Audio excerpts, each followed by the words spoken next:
Assalamualaikum warahmatullahi wabarakatuh. Baiklah, kami dari kelompok 5 ingin menjelaskan tentang jalur hipotalamus pada lobus posterior yang dimana terbagi atas hormon pituitary, sintesis, sekresi, metabolisme hormon, dan gangguan kadar hormon. Yang dimana anggota kelompok kami yaitu yang pertama ada Debbie Permata Julianti dengan NIM 2261329, yang kedua ada saya sendiri Katsap Prindiana dengan NIM 2261327, yang ketiga ada Putri Julia Rolobesi dengan NIM 2261323, yang keempat ada Azukruf Ramadhani dengan NIM 2261325, dan yang terakhir ada Renata Dia Ayu Purwitasari dengan NIM 2261324. Baiklah, di sini saya akan menjelaskan tentang hipofisis anterior dan posterior. Nah, seperti yang kita ketahui, hipofisis ini termasuk dalam dua kelenjar penting dalam sistem hormoner atau hormon. Nah, adapun dua kelenjar yang penting dalam sistem hormoner atau hormon ini yaitu hipotalamus dan hipofisis. Hipotalamus ini merupakan bagian dari otak, yaitu dari sistem limbik yang dimana hipotalamus sendiri ini terkoneksi dengan hipofisa atau yang biasa kita kenal dengan hipofisis. Nah, terkoneksinya hipotalamus dengan hipofisa atau hipofisis ini itu melalui neuron atau sistem saraf ataupun kontak melalui pembuluh darah. Hipofisis anterior ini akan melakukan kontak atau komunikasi dengan hipotalamus melalui sekresi senyawa kimia yang nanti akan dilepaskan melalui peredaran darah dan kemudian akan diterima oleh sel-sel yang ada di hipofisis anterior ini. Nah, sedangkan untuk hipofisis posterior ini sendiri itu sebenarnya adalah perpanjangan dari sistem saraf. Hipofisis ini menghasilkan beberapa jenis hormon yang fungsinya ini akan merangsang hipofisis anterior untuk mensekresikan hormon-hormon yang diproduksinya. Nah, jadi hipotalamus yang merupakan kumpulan sel-sel neuron endokrin ini melepaskan senyawa kimia yang kemudian ini akan dialirkan melalui sistem vena porta hipotalamus hipofisa ke hipofisis anterior.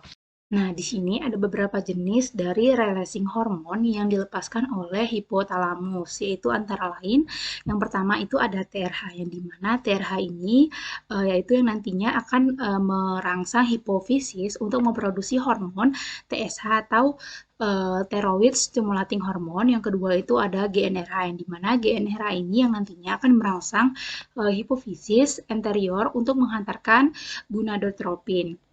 Yang ketiga ada CRH, yang dimana CRH ini yang nantinya akan merangsang hipofisis anterior untuk menghasilkan hormon ACTH. Selanjutnya di sini ada somatostatin dan GRH, yang dimana keduanya ini nanti akan merangsang hipofisis anterior untuk menghasilkan growth hormone. Di bawah pengaruh releasing hormone yang diproduksi oleh hipotalamus, hipofisis kemudian memproduksi beberapa jenis hormon yang dapat dikategorikan menjadi 3. Golongan yang pertama yaitu ada golongan tropin, yang dimana golongan tropin ini adalah hormon-hormon yang mengatur sekresi hormon dari kelenjar lain.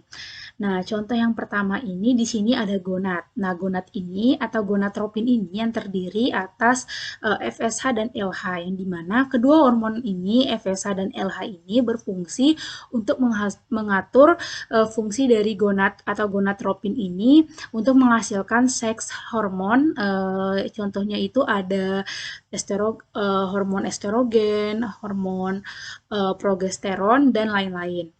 Nah, kemudian di sini ada contohnya ini ada TSA, yang dimana TSA ini adalah thyroid stimulating hormone yang dapat merangsang kelenjar tiroid untuk memproduksi hormon thyroxine. Kemudian hormon jenis tropin yang lain ini ada ACTH, yang dimana ACTH ini adalah adrenokortikotropika hormon yang dapat merangsang korteks adrenal ini sendiri untuk menghasilkan hormon non-seks steroid. Antara lain di sini ada contohnya itu ada kortisol dan juga aldosteron. Kemudian ada hormon jenis gabungan, yaitu gabungan dari golongan yang tropin tadi dengan yang golongan non-tropin, yaitu disebut dengan GH. Nah, GH ini memiliki efek tropin ke hati karena dia akan merangsang hati untuk memberikan hormon insulin like growth factor Jadi kerjanya ini mirip seperti insulin dan juga merangsang perkembangan tubuh dengan merangsang perpanjangan tulang. Ini tuh adalah hormon yang dihasilkan oleh hormon anterior hipofisis.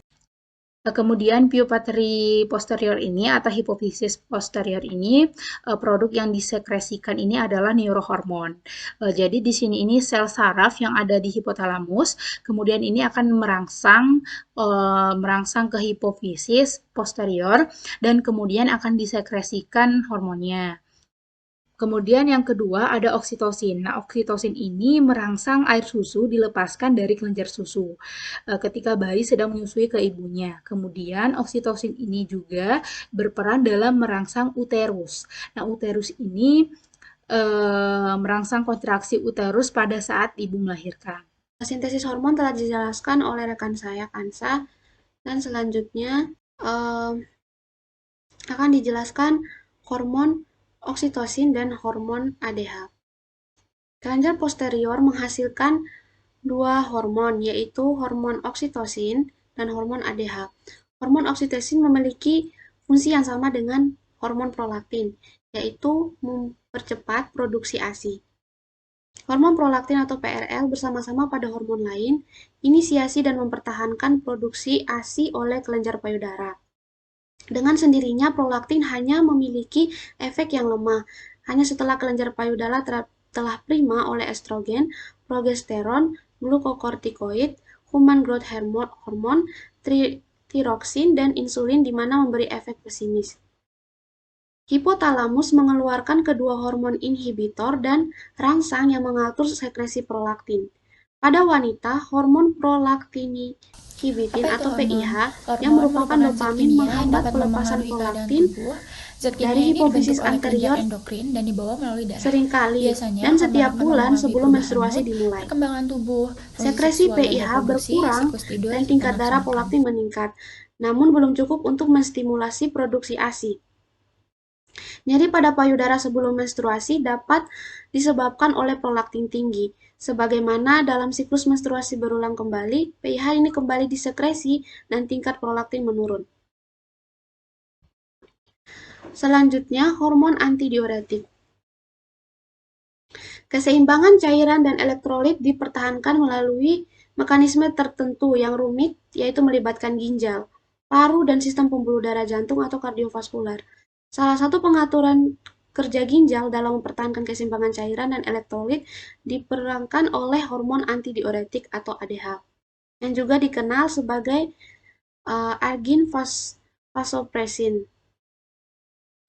Hormon ADH merupakan hormon yang menghambat diuresis dengan cara menahan air di tubulus ginjal.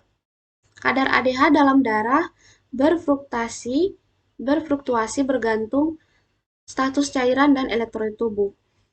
Di syndrome of inappropriate antidiuretic hormone, ADH disekresi secara berlebihan. Keadaan ini mengakibatkan tubuh mereabsorpsi air melebihi jumlah yang normal, sehingga menyebabkan gangguan elektrolit yaitu hiponatremia. ADH dibuat di retikulum endoplasma, nukleus paraventrikular, dan supraoptik dalam bentuk prekursor polipeptida. Selanjutnya, polipeptida ini akan dibawa oleh aparatus Golgi untuk diproses lebih lanjut. Bentuk akhir dari hormon ini adalah nonapeptida tertentu dengan ikatan disufilda di antaranya, dikemas dalam granul yang mengeluarkan, dan granul ini akan berjalan sepanjang akson hingga mencapai hipofisis posterior, tempat granul tersebut. ADH ini disekresi oleh hipofisis posterior. Hipofisis posterior bukanlah kelenjar tertentu, melainkan berupa ujung akson sel saraf besar. Nukleus paraventral dan supraoptik hipotalamus. Akson nukleus supraoptik akan bergabung dengan akson nukleus paraventrikular menuju ke arah infundibulum dan berakhir di hipofisis posterior.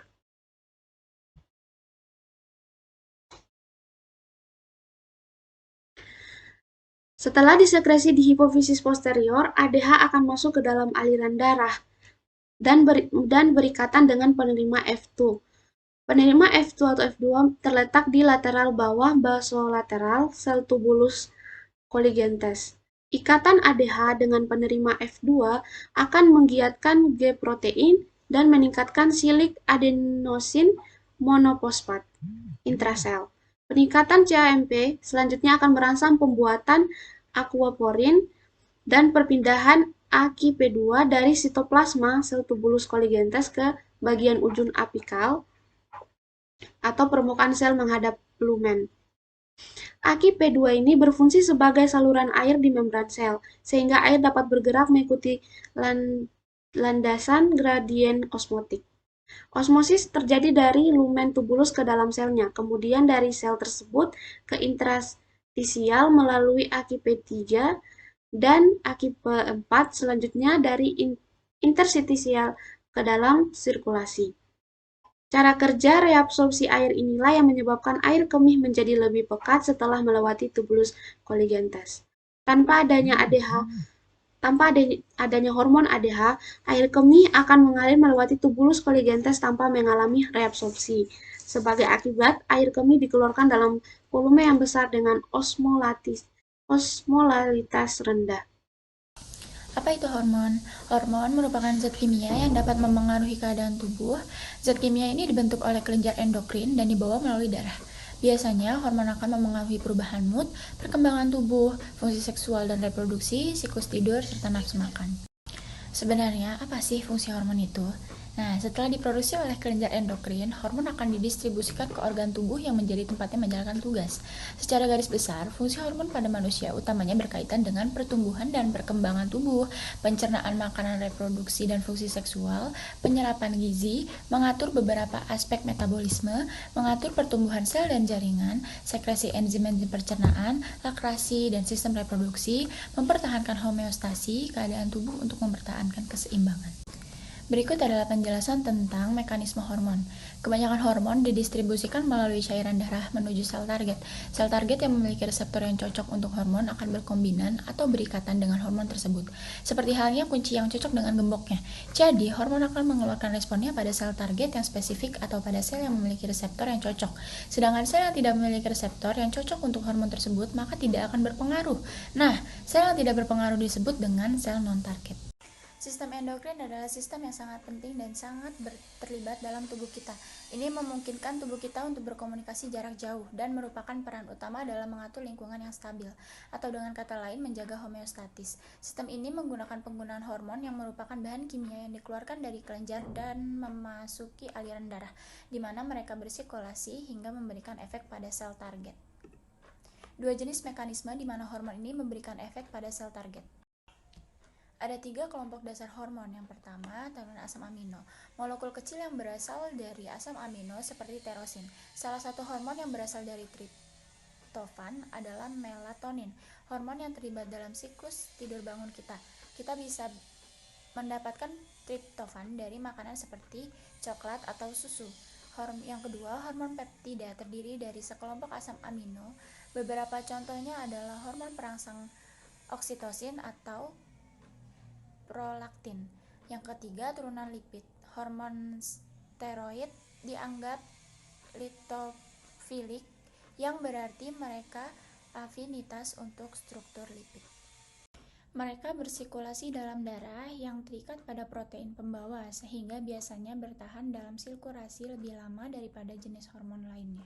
Ada 2 mekanisme utama di mana hormon dapat mempengaruhi sel target.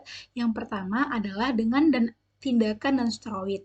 Di sini ada non-steroid action. Mekanisme ini digunakan oleh hormon asam amino atau hormon peptida. Hormon-hormon ini tidak dapat dengan bebas melintasi membran pada sel target, sehingga pertama-tama tindakan dengan mengikat reseptor di permukaan sel. Kemudian ada kaskade persinyalan intraseluler yang terjadi agar efek yang dialirkan terjadi.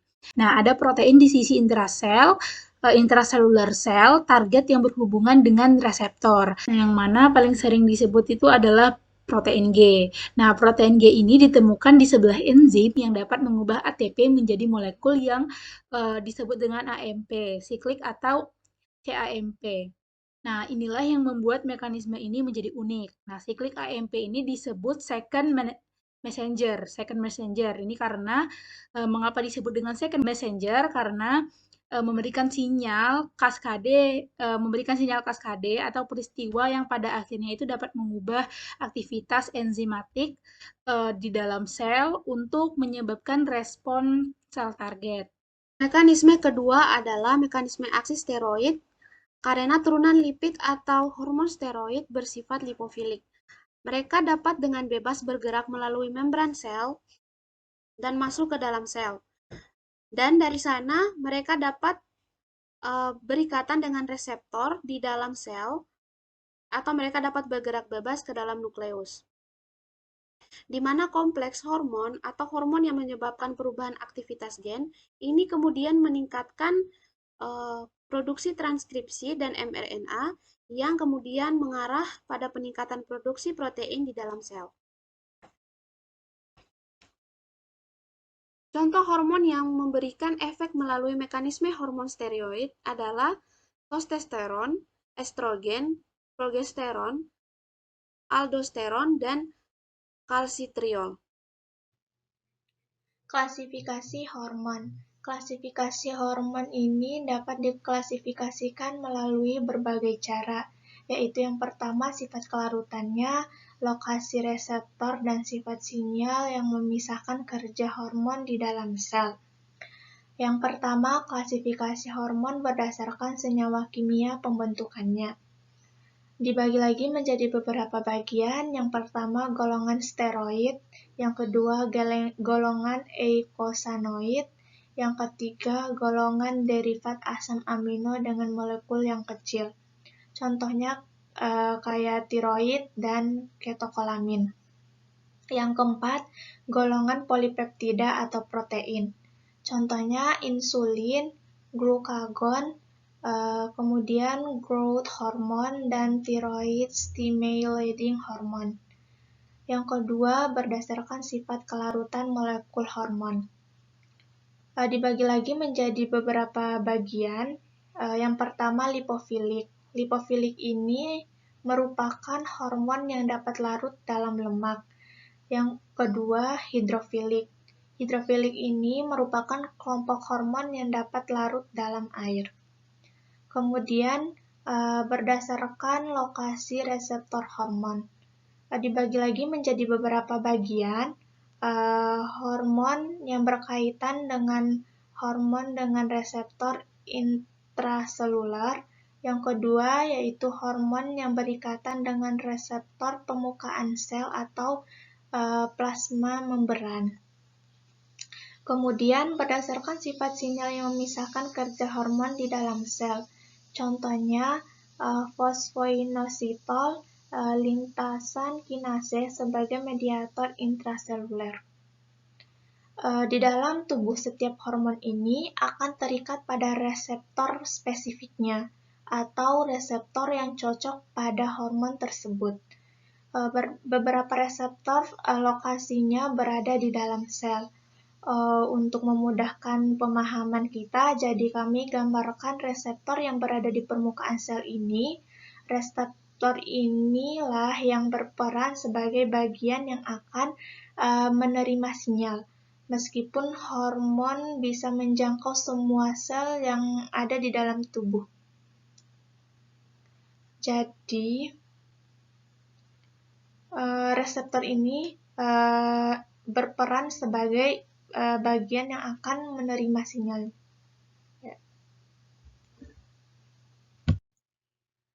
Klasifikasi hormon menurut kelarutannya. Klasifikasi hormon menurut kelarutannya ada dua. Yang pertama, ada hormon yang larut dalam lemak termasuk steroid. Misalnya estrogen, progesteron, testosteron, glukokortikoid, aldosteron, dan tironin atau tiroksin.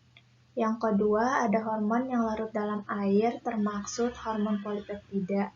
Misalnya insulin, glukagon, hormon adenokortikotropik, gastrin, dan ketokolamin, atau dopamin, norepinefrin, dan epinefrin. Next, sifat-sifat hormon.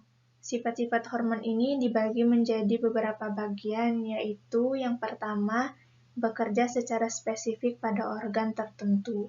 Yang kedua, dihasilkan tubuh dengan jumlah terbatas, tetapi memiliki pengaruh besar terhadap aktivitas tertentu dalam tubuh. Yang ketiga, bekerja secara lambat. Pengaruh hormon tidak spontan seperti pada pengaruh oleh saraf. Yang keempat, sebagai senyawa kimia, hormon tidak dihasilkan setiap waktu. Hormon diproduksi apabila hanya dibutuhkan saja. Penjelasannya yang bagian 3 ya. Dan selanjutnya kita potong gitu, mekanisme kan panjang jadi kita boleh. Oke.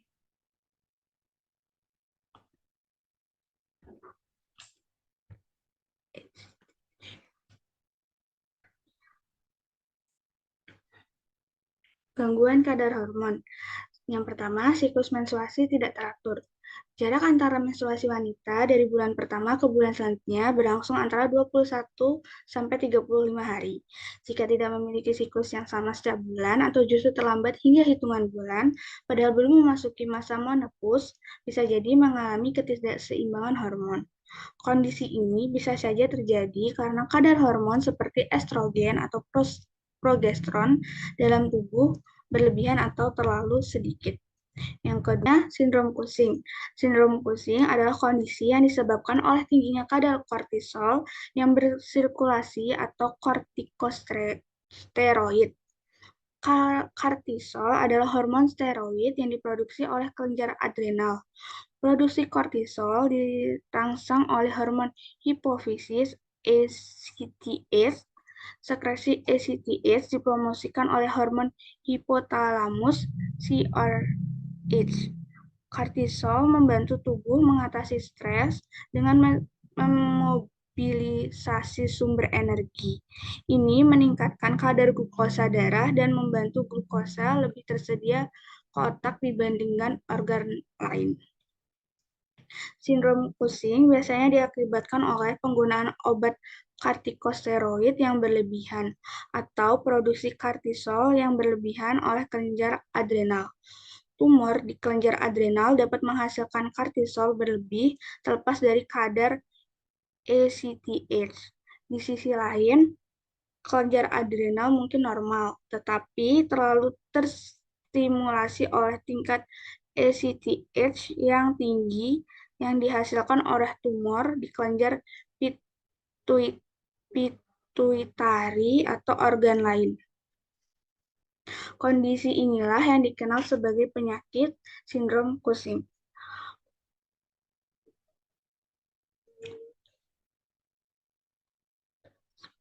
Selanjutnya hipopituitarisme. Susah banget sih kata-katanya. Selanjutnya hipopituitarisme adalah hilangnya sebagian atau seluruh fungsi lobus anterior kelenjar hipofisa. Kelenjar hipofisa merupakan kelenjar yang berukuran seperti kacang polong yang berada di bagian bawah otak. Penyebab hipopituitarisme yaitu yang pertama tumor hipofisa dan tumor hipotalamus, infeksi dan peradangan, autoimun, cedera kepala, komplikasi dari hipopituitarisme, gangguan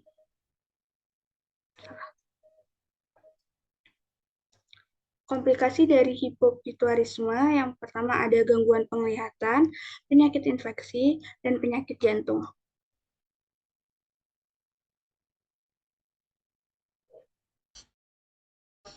Baiklah, sekian penjelasan dari kelompok kami. Lebih dan kurangnya kami mohon maaf. Semoga apa yang telah kami sampaikan dan apa yang telah kami jelaskan berguna bagi kami sendiri, kelompok anggota kelompok 5, dan berguna bagi teman-teman semua. Karena di sini kita sama-sama belajar dan kami juga dari kelompok 5 juga masih dalam tahap belajar. Kepada Allah saya mohon ampun. Wabillahi taufiq walhidayah. Wassalamualaikum warahmatullahi wabarakatuh.